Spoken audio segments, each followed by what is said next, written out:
Assalamu alaikum, this is Nabila Segdatoma welcoming you to the English news from Btv-Chattogram. Let's begin with the top stories.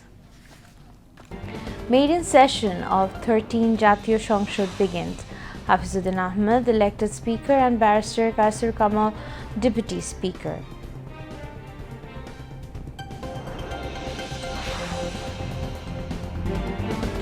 Government wants Shongshad Centre for discussion and solving national problems, says Prime Minister Tariq Rahman.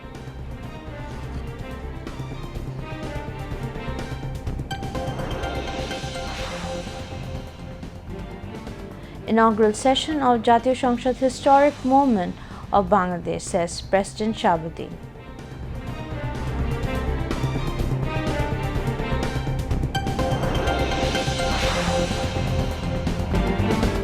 No energy crisis in the country despite global fuel supply disruption due to the Middle East war, informs BPC.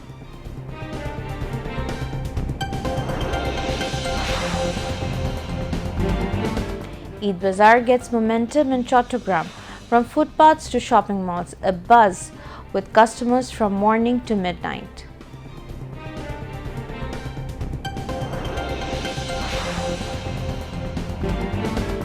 Death toll in joint US-Israel strikes in Iran rises over 1,300.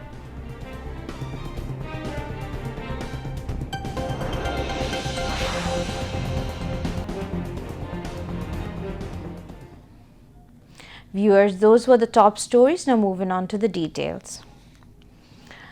The maiden Shongshad of the 13 Jatiyo Shongshad began at 11 a.m.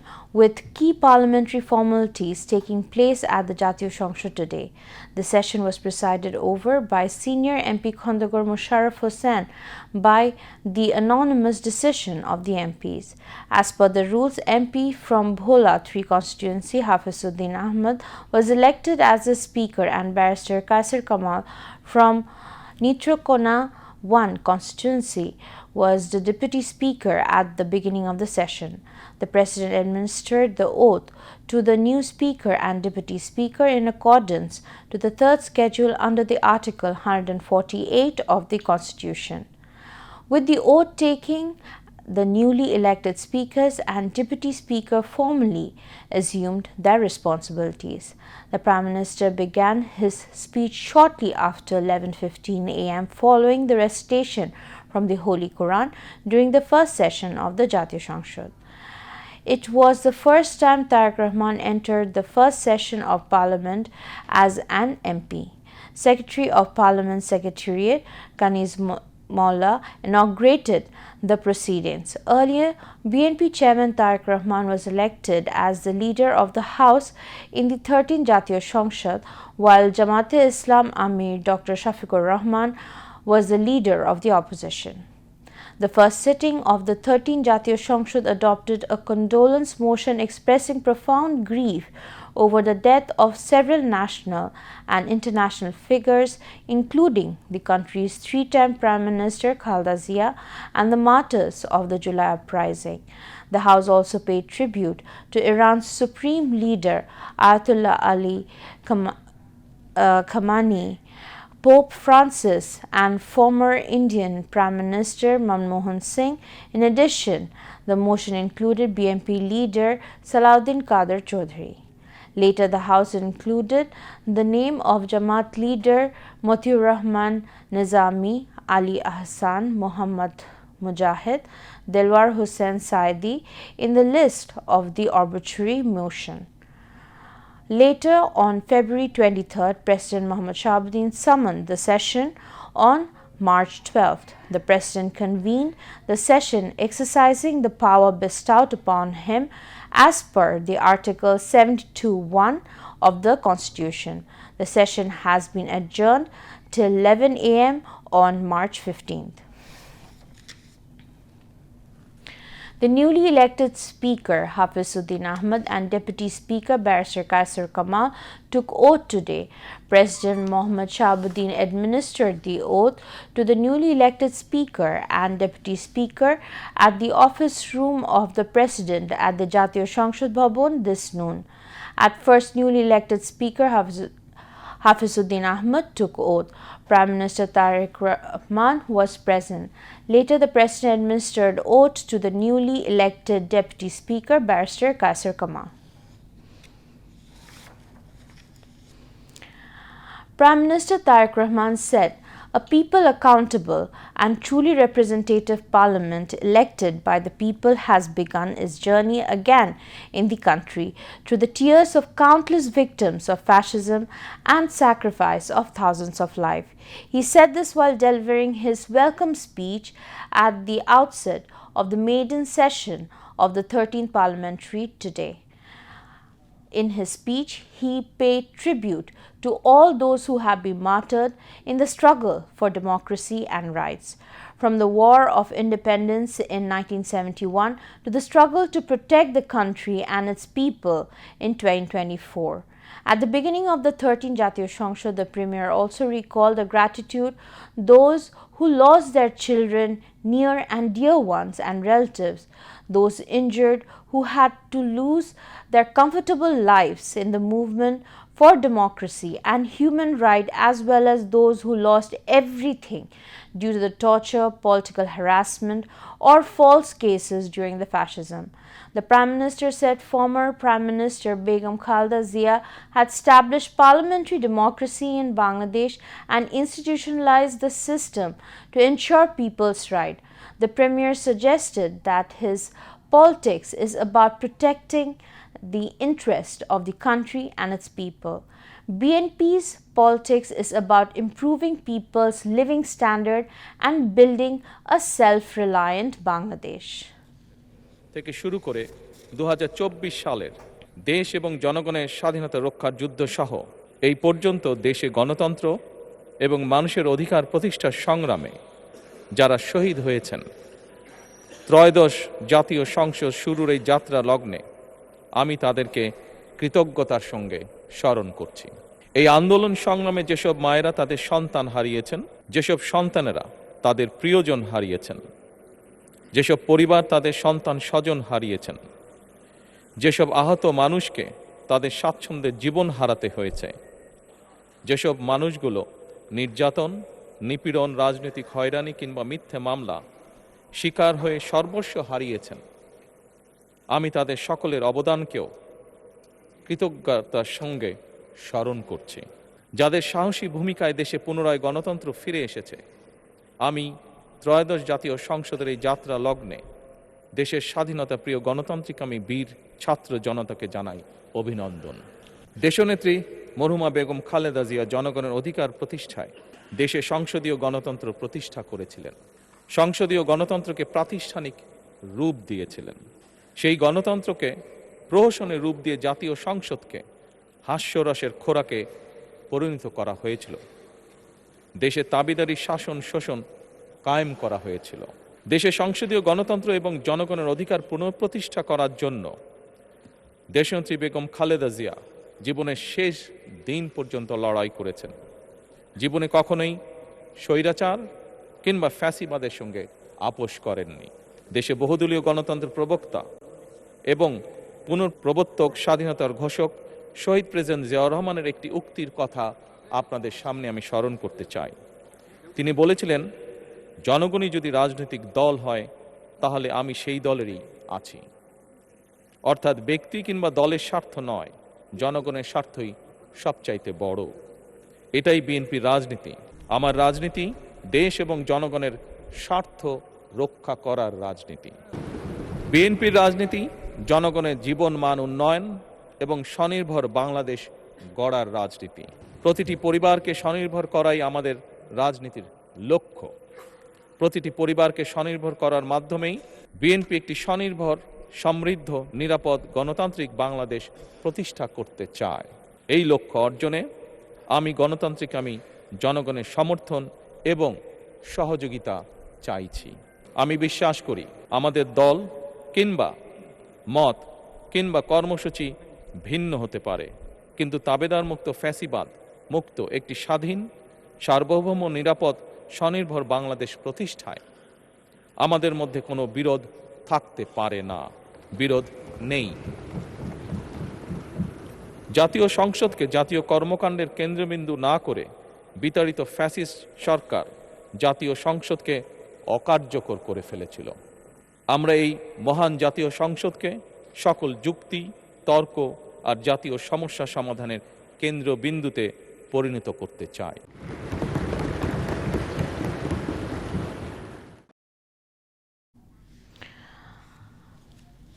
President Mohammad Shahabuddin has urged all to work together to build a safe Bangladesh for the future generation.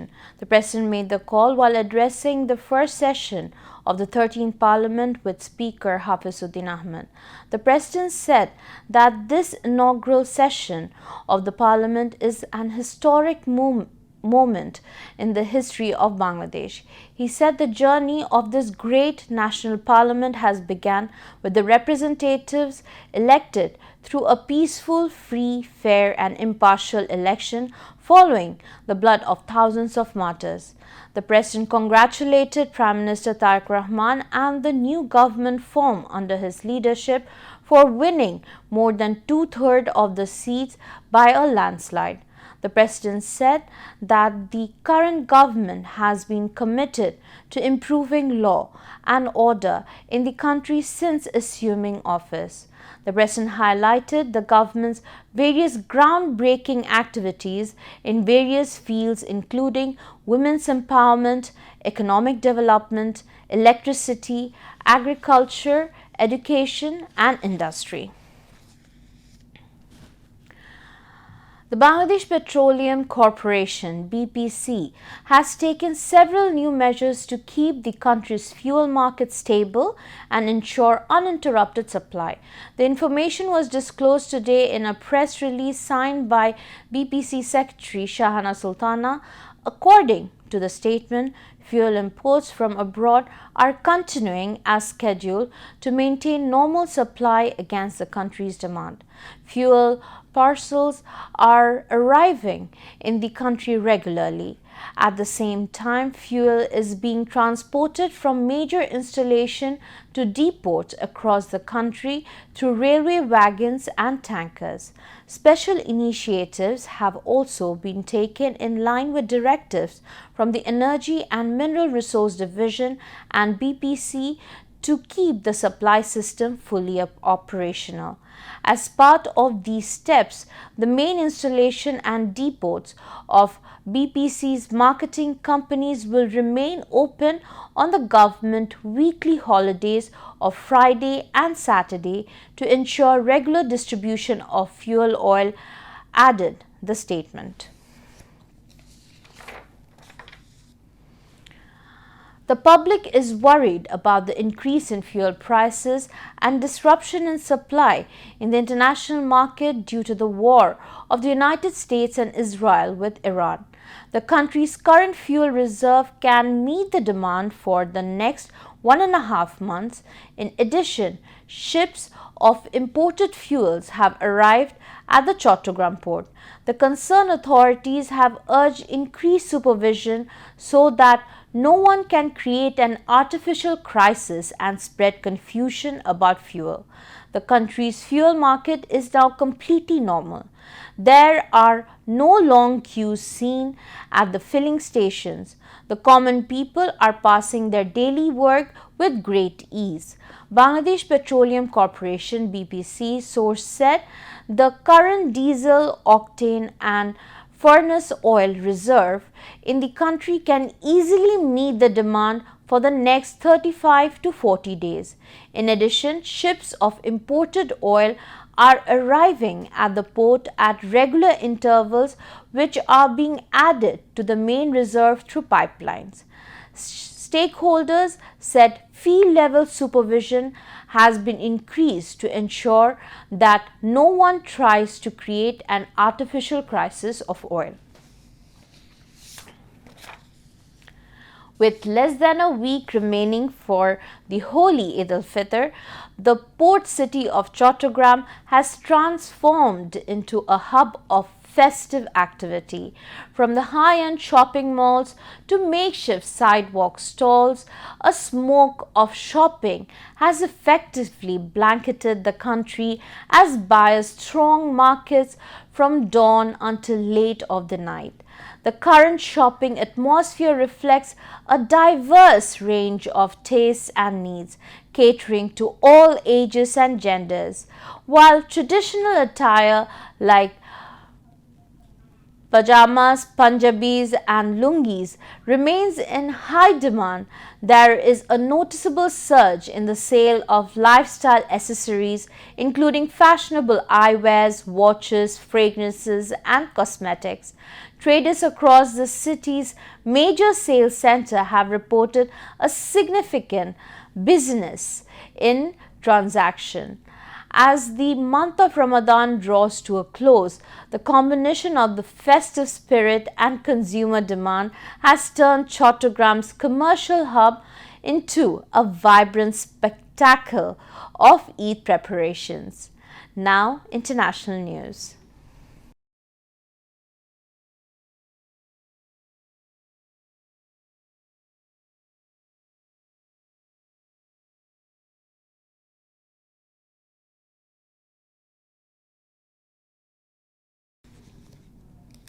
The United States and Israel's strike on Iran continues as Tehran has stepped up attacks to dispute energy markets, triggering a spike in oil prices. According to Iran's representatives to the United Nations, Amir Said Iravani, that at least 1,348 civilians have been killed and over 17,000 injured in Iran as the war entered into the 13th day on Thursday. UNICEF reports that the escalating conflict has created a catastrophic situation with more than 1,100 children reported injured or killed. Meanwhile, Iranian President Masoud Pezeshkian has outlined several conditions for ending the ongoing conflict with the United States and Israel, saying Tehran is committed to regional peace but accepts its right to be recognized. In a post on social media platform X, Masoud Pezeshkian said the conflict could only end if Iran's legitimate rights are acknowledged, compensation is paid for damages, and strong international guarantees are provided to prevent future attacks. Earlier, Iran's armed forces warned of a major retaliation if United States carried out strikes on Iranian ports. Abul Fazl Shishkarzi, spokesperson of Iran's armed forces, told state-run IRIB-TV that no port, economic center or location in the Persian Gulf would be beyond Iran's reach if Washington attacked Iranian port facilities. His comment came after the U.S. Central Command posted a warning on its Persian language account on X, urging civilians in Iran to stay away from the port areas where Iranian naval operations were taking place. Meanwhile, Iranian explosive-laden boats have attacked two fuel tankers in Iraqi waters, setting them ablaze and killing one crew member after projectiles struck four vessels in Gulf waters, according to reports. An Indian crew member on the boat, a US-owned crude oil tanker, was killed after the attack when it was attacked near Basra, Iraq on Wednesday, India's embassy in Baghdad said on Thursday. The head of Iraq's General Company of Ports, Farhan al-Fartusi, said the Iraqi news agency that all oil terminal operations in the country have been completely suspended following the attacks, while commercial ports continue to function normally.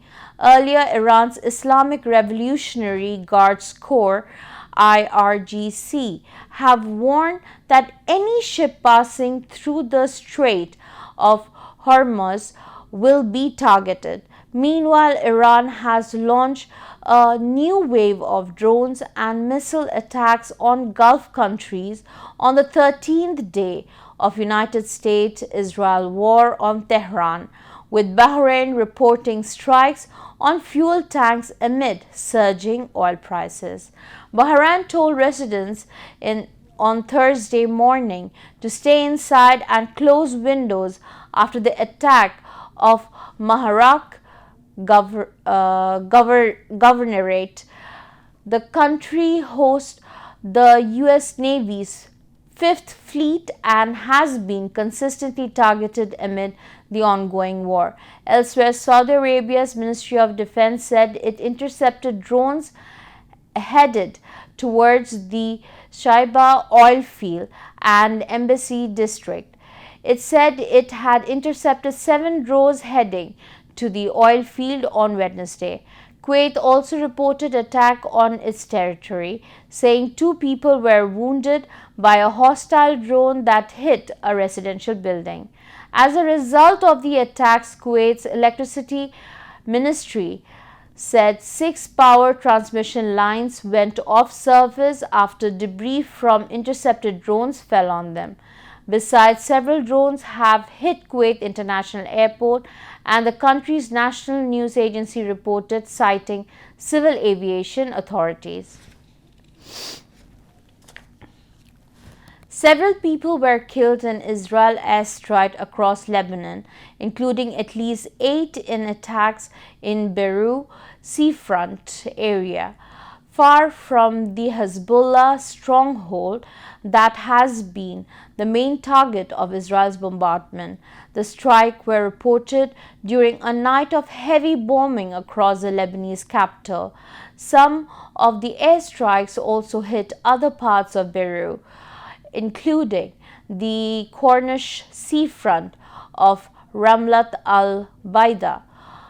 Lebanon's health ministry said at least 8 people were killed in the appeared to be a direct strike on a car. Reports suggest that a second strike occurred after people gathered at the scene to assist the victim, causing additional casualties. There had been no specific warnings about the attack in the beachfront area, where hundreds of people displaced by conflict in other parts of Lebanon had been staying in the makeshift shelters. Israeli airstrikes have also been taking place on the towns of Rashaf and Yatar in southern Lebanon, as well as on the outskirts of the Kantara town. The Lebanese Health Ministry on Wednesday said at least 634 people have been killed and 1,586 wounded by Israeli attacks on the country since the 2nd of March. Meanwhile, Hezbollah said it fired more than 100 rockets towards Haifa and other areas of northern Israel as Israel signaled plans to intensify its air campaign against the group. According to the reports, the rocket barrage appeared to be a coordinated operation between Hezbollah and Iran, described as the first joint action against Israel since the conflict has begun.